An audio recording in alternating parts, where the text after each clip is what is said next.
Well, hello everybody. I hope everyone is doing well. Welcome back to Beyond Belief. I know it has been a very long time.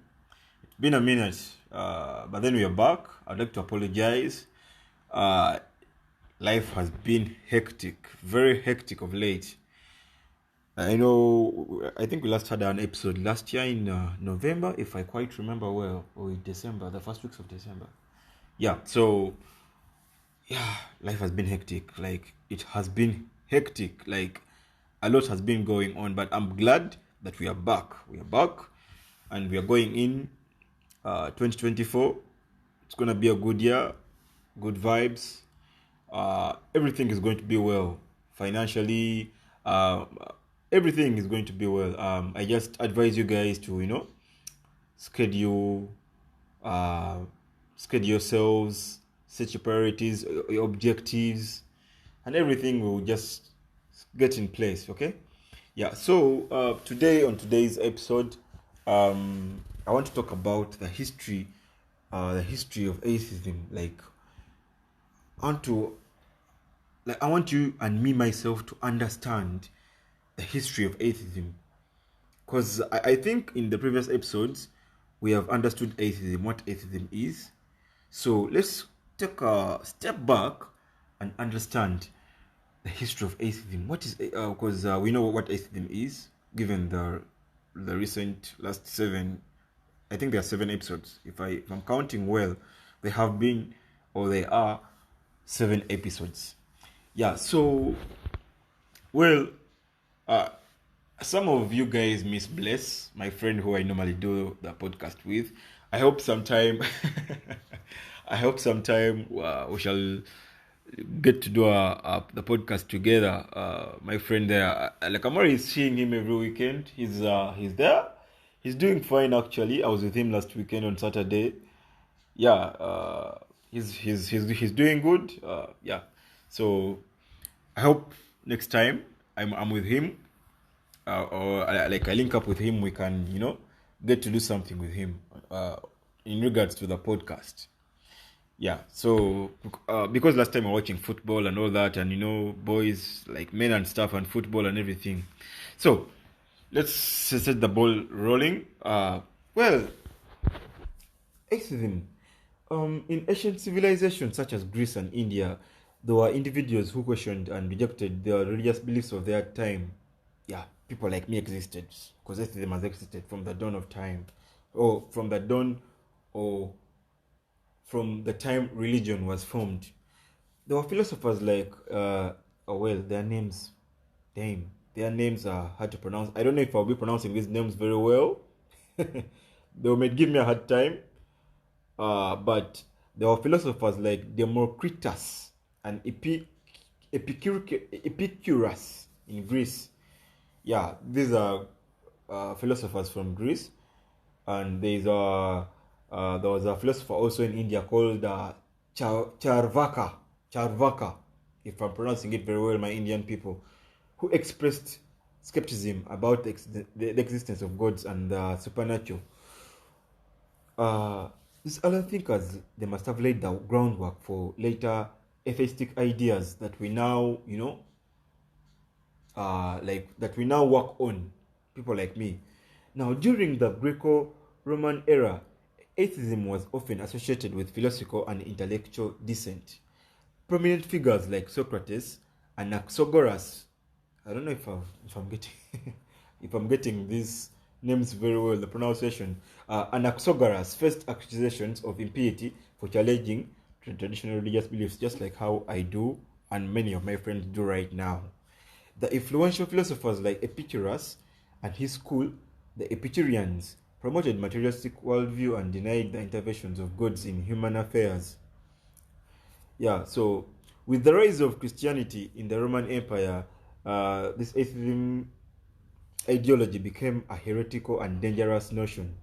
Yeah, these people were always referred to as heretics. Even right now, we are still referred to as heretics. I always get these inboxes on my social media handles, Twitter, WhatsApp, Snapchat, etc. That, do you believe in demons? So you don't believe in God. So does that mean that you believe in Satan? So, and all that stuff like that. And my answer is always no. It's just the same way. I don't believe in your God or your gods. It means I also don't believe in their devils or Satan. So I don't believe in all that. I don't. But well, I don't think I make an impression that I don't. Yeah, so in the Middle Ages, the concept of atheism was largely suppressed and non-believers often faced persecution. I've always given examples on Twitter of a man called Bruno, born in 1458. Yeah, if I remember very well, he was 14. Was called Bruno Giordano, an Italian mathematician, a philosopher who was executed by the Catholic Church for saying that these stars we see in the night sky are just distant skies, and they also have planets that orbit around them. Just like how you see Earth, Jupiter, just like how you see the solar system. This man was caught, arrested, executed, set on fire. So these are the things that these people went through. They were called, some of them were called witches, heretics, like how I've just said minutes earlier.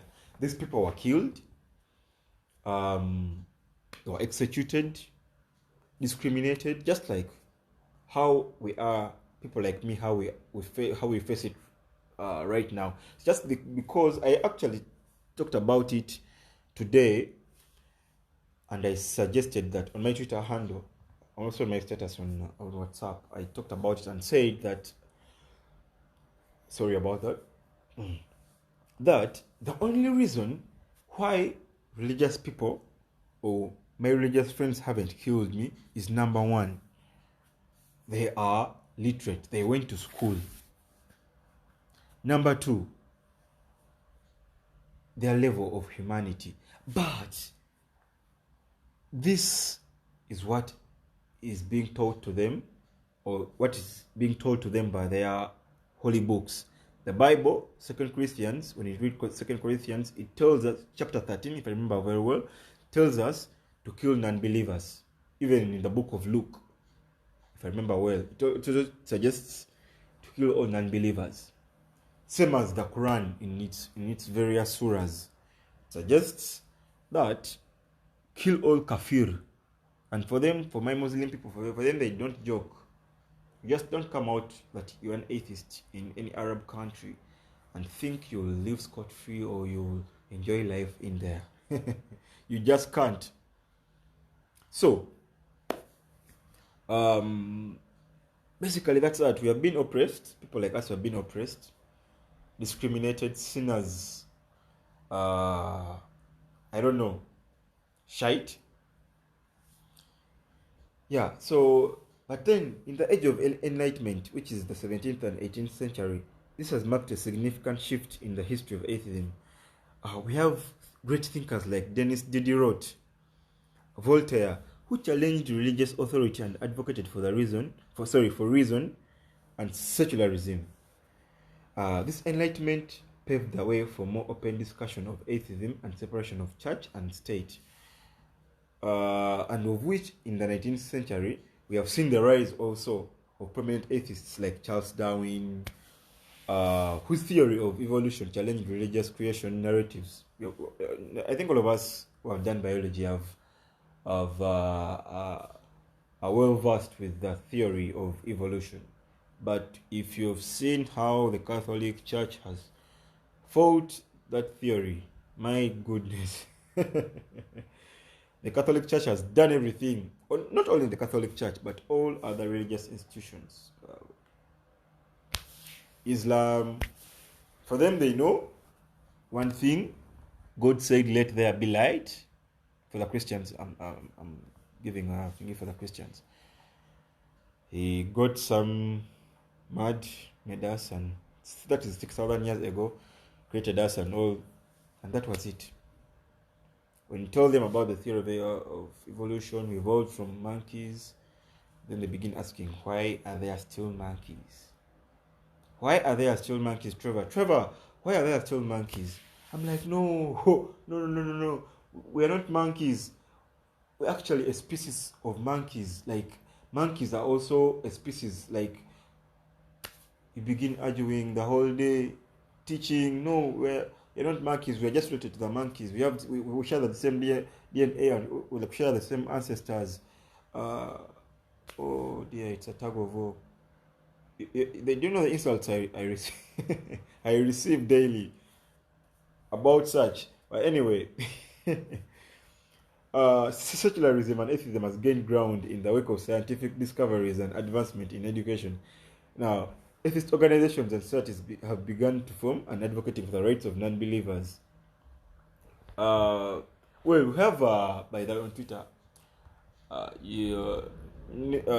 group called, I've forgotten their art, but their username, but it's a Ugandan on Twitter atheism thing. If you can go and search, you can go and engage with that page. It's a nice, you can learn a lot about atheism.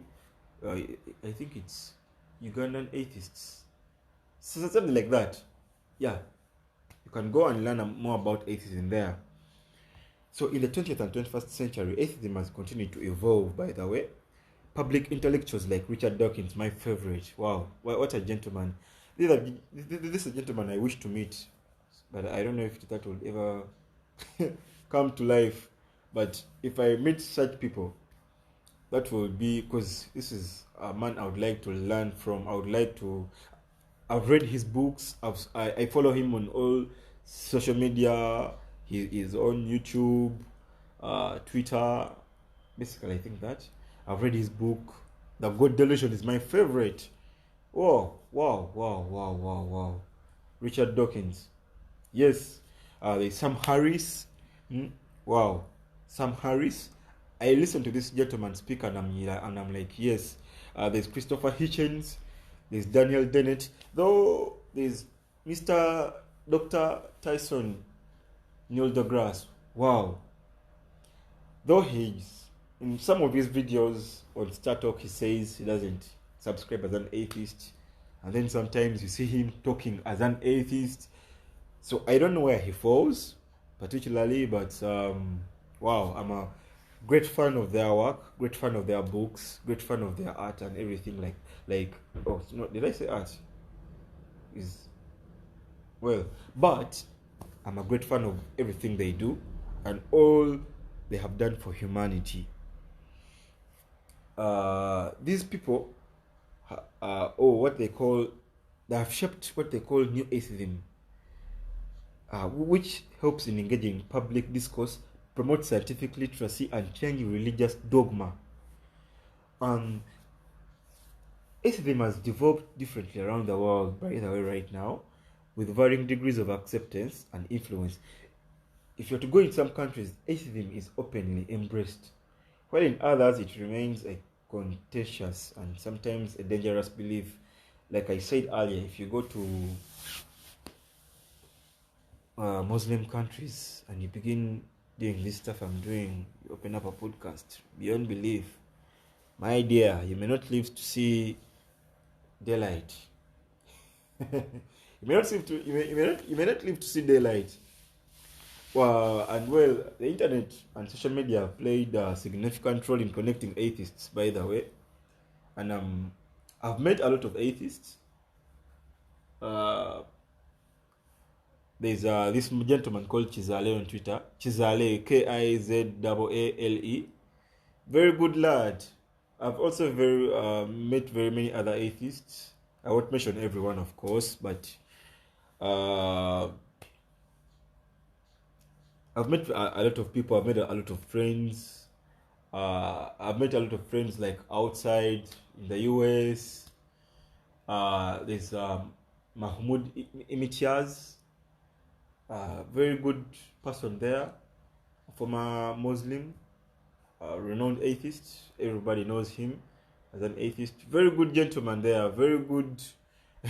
I like how him and Muhammad have a good relationship. So, well, basically that's it. That's the